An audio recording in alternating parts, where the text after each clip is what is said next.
All right, let's take a look at how your muscles get energy, because that's a big part of how we use our muscles. They need energy in order to function.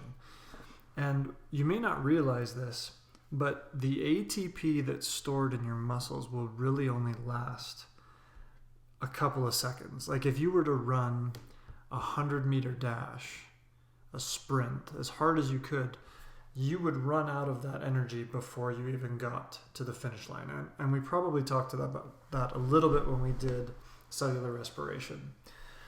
But we're going to go into it in kind of a review and kind of a little bit different depth here, just briefly.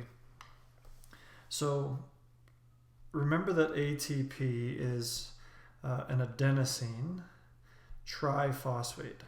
So you basically have 3 phosphates attached to that adenosine, and that's why it's ATP.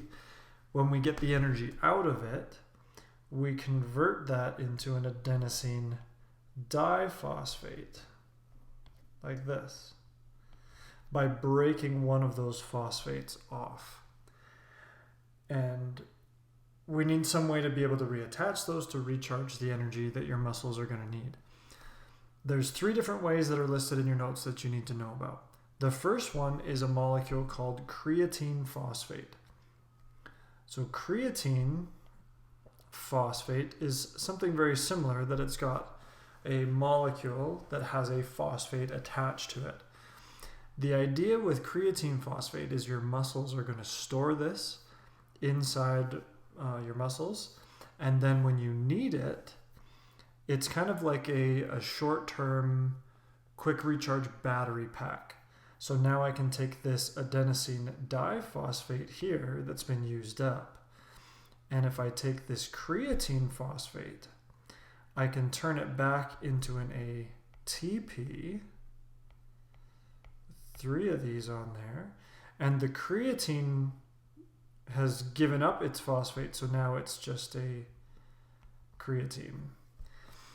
And then as you recover after exercise, your body will put the phosphates back on to the creatine, so it has that extra storage. So that's your first system. It's that really, really quick, I want to recharge my ATP, but I don't have time for anaerobic or aerobic cellular respiration. Those take too long. I got to recharge this really, really quickly. That's where creatine is going to come in. That system is probably going to last up to about 8 seconds if you're going as hard as you can. So for something like a sprint, let's say a 100-meter dash, by the time you finish the race, you probably used up your ATP and most of your creatine. That would probably be enough to get you through the race, or at the very least, very nearly through the race. Now, the other 2 we've already talked about, so I'm only going to touch on them quickly. But the other option is you can take that ATP and you can do anaerobic. So this is with no oxygen. And we can recharge that ATP. But remember that because there's no oxygen, we only get 2 ATPs out of a molecule of glucose. And we end up with that byproduct of lactic acid that we have to deal with. Okay. The third option is if you do have oxygen, you can do aerobic, and we can get the ATP without the byproducts, and we get more. Instead of 2 ATP, we get 36 ATP. So if you were to look at these 3, your creatine phosphate is the fastest. Your anaerobic is probably the next fastest, but you get very little ATP out of it.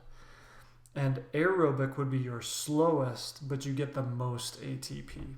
So your body has all 3 of these systems that allows us to be able to do the most efficient, get the highest number out when we have lots of oxygen.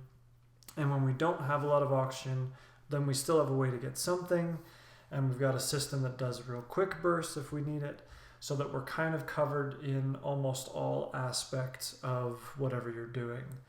So you can think about maybe the last time you played sports or did exercise or something, what system you were using.